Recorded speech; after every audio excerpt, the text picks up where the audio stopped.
The Rockets play before the hometown crowd here in downtown Houston, Texas. For the Utah Jazz, they come in off a good outing against the Sacramento Kings. And how about the accuracy that was on display from three-point range in that game? They were lethal. Yeah, splashing those threes as they did really allowed them to continuously deflate that crowd and keep them at bay. Boy, that was a nice road win for them, no doubt. And checking out Utah's opening lineup, the forwards are Hayward and Favors. Hood out there with Shelvin Mack, and it's Gobert in at the 5. Now here's Hayward, Favors. That's what I like, a nice strong finish inside. That's what he does. He's got that dunker mentality. My goodness, physicality personified right there. Able to just go up and finish over the biggest defender. Screen by Howard. Over in the corner, Beverly. From outside the arc. Good. It's Harden with the assist that time. Beverly's got himself on the board with 3 there. A good open look, and he splashes home the 3. Well, guys, James Harden, quite possibly the most devastating rim attacker in the league today, just refuses to slow down. Wayne Clark, he's going right at the basket. Yeah, he's got it all, Kevin. I mean, he's so thick and strong and has deceptive moves and explosiveness. When he gets inside, he's scoring or you're fouling. Ariza has the open look. And the 3 off target. The clear look at the hoop, he doesn't miss many of those. Hayward with the ball. Playing Sacramento, he was nearly unstoppable. Here's Favors. Off target with the jump hook. And when you're defending Harden, it really is a pick-your-poison situation. I mean, we talked about his driving, but you can't gap him because he's also a very good shooter and passer. So that double team that you want to provide as well, he's real good at finding that open man. Here's Hood. Following the basket by Montejunas. Gobert, the screen. Hayward against Ariza. Hayward goes in. The pass to Mack. Just 5 on the clock. Here's Favors, and there's the whistle. Fouled hard on the shot. He'll go to the line. And guys, another thing about Harden, he draws so much attention defensively. So even when he misses around the rim, oftentimes it's going to create offensive rebound opportunities for the Rockets. So he takes the whole defense with him. You know, as I watched Derek Favors last season, he continued to develop his offense. He was a big, unpolished athlete coming into the league, had some conditioning problems, but now it seems like he's on track to be a force as a power forward. And you can see the defenders afraid to kind of get in his way a lot of times when he's on his way to the basket. But on that one, they were there. Now here's Favors. And lots of contact there. Missing the shot. He'll shoot 2. It's on Montejunas.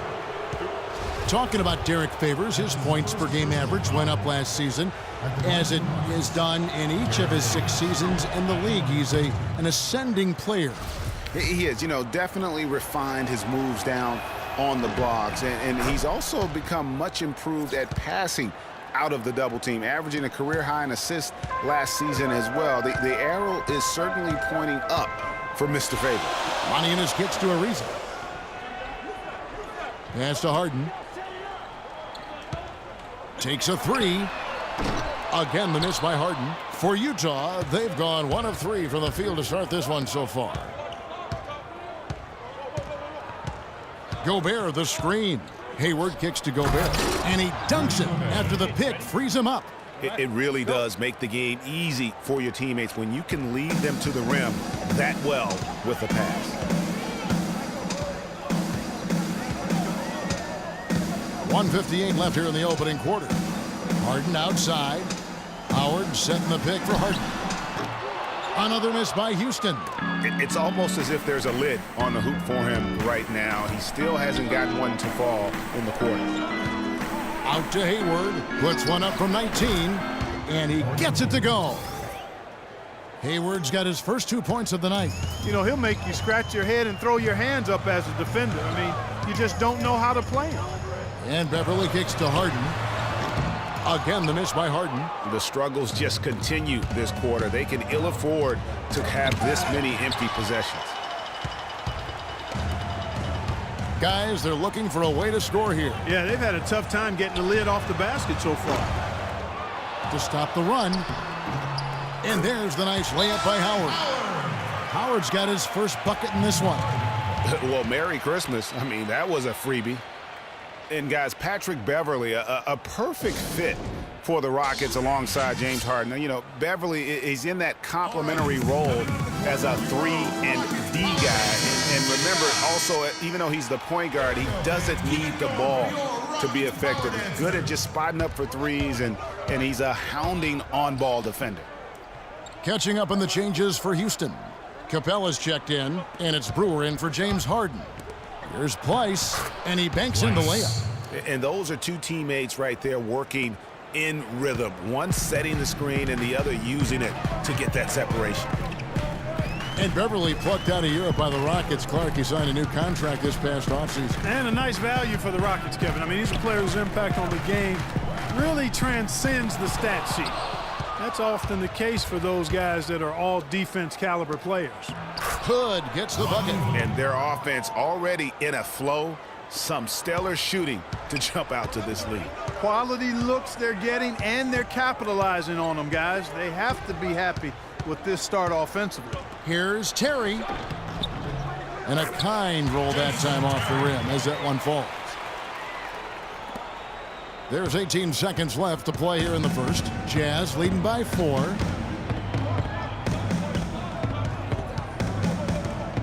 Hayward outside. Favors with a screen on Ariza. Here's Hayward. Got it! Got it! What a shot! And that's a big bonus for him to end the quarter as he just beats the buzzer. That's superb. He's a guy who, no matter where he's been, his teammates rave about him and respect him. Welcome back, everyone, to the second quarter of play here on Noche Latina. Vallanos. What do you guys think about the Jazz here in this one? I tell you what, defensively, they have been in tune with one another as intense as I've seen. Yeah, nice job helping out on the rotations and drives, doing really good work at the defensive end. So on the floor for Utah, Favors and Gobert, the shot-blocking duo inside. Shelvin Mack is out there with Hood, and it's Hayward in at the small forward. For the Houston Rockets, they come into tonight following a loss to the Hornets in Charlotte. Yeah, I had the chills watching that. It really was a nightmare defensively for them when you go into that building and get punished by some very hot shooting. They didn't challenge the shooters. They didn't defend the shooters like they should have. And once the fans got into it and the arena started ramping up and cranking up, it was over. Here's Terry. 11 points for him in that last game against the Hornets in Charlotte. Shoots. It's rebounded by Derek Favors. Not sure what the D was doing there. Clearly a breakdown. You can ill afford to give a guy like him that good a look. And in an era where so many guys take the money and run, Gordon Hayward did the best he could to live up to his new contract. Clark last year, a 4-year max deal signed heading into last season. Yeah, and the way max contracts work nowadays, even the upper mid-tier guys are getting them. A trend that will probably continue, at least in the near future. I don't like it, though. There are only a small number of guys that are really max contract players in the NBA.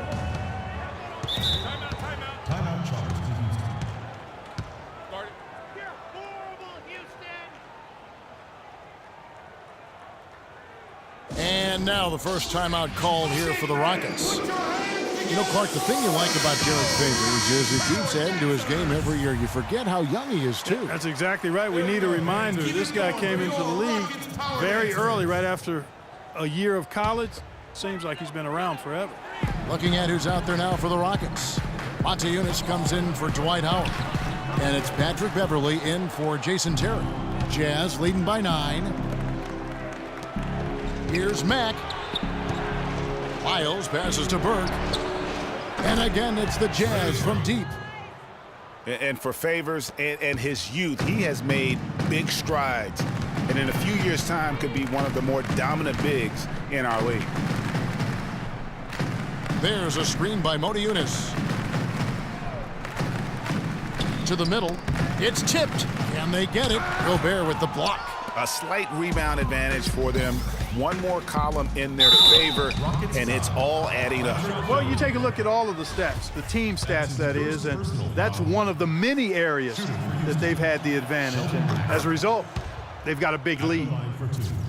And guys, with Favors, his development, you forget, sometimes it takes big men a little longer to figure it out. I mean, he's certainly been putting it together here the last few seasons.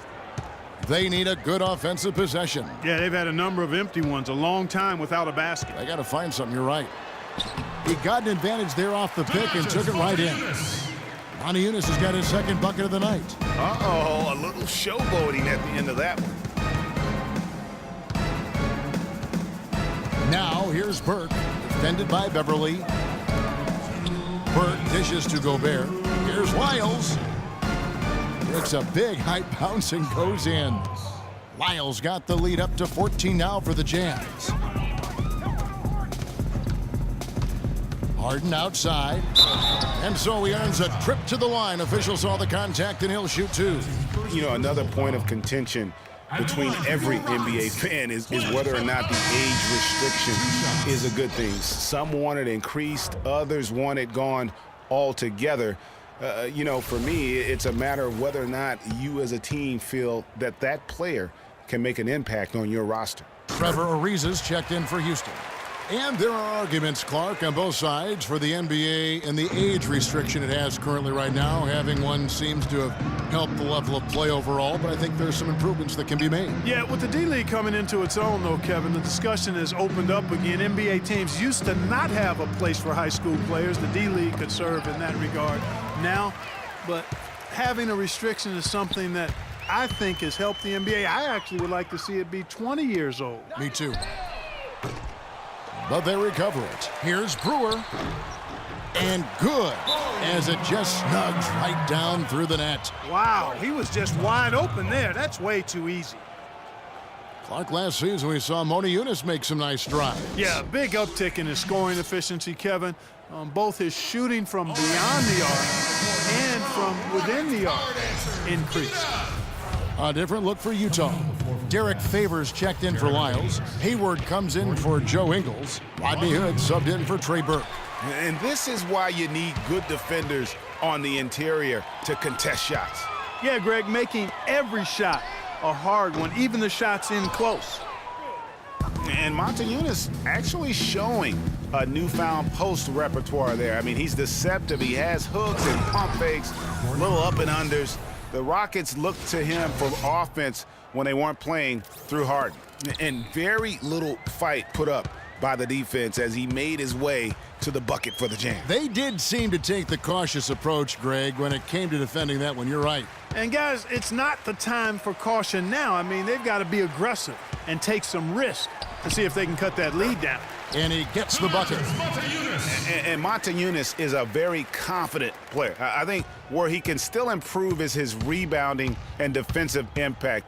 With a 7-foot frame, he's got to learn to play like a 7-footer. 7-second difference, shot and game clock. Hood kicks to Gobert. Stolen by Beverly. And here we go with Brewer. Nobody back. Got a hand on it. And it's out of bounds for the Rockets as Houston retains possession. Checking in for your Rockets, Dwight Howard, Jason Terry. We've got 13 seconds left to play here in the second quarter. And there's Terry. Passes it to Brewer. There's the pick. 1 second left. And he hits the jump shot. Brewer's got his second bucket. Perfect screen there. Set him up with a terrific look. Yeah, I like the fact that the setup was good, the screen was solid, but you also have to look at the fact the defender didn't do his job as well as he could have. And so we conclude the first half.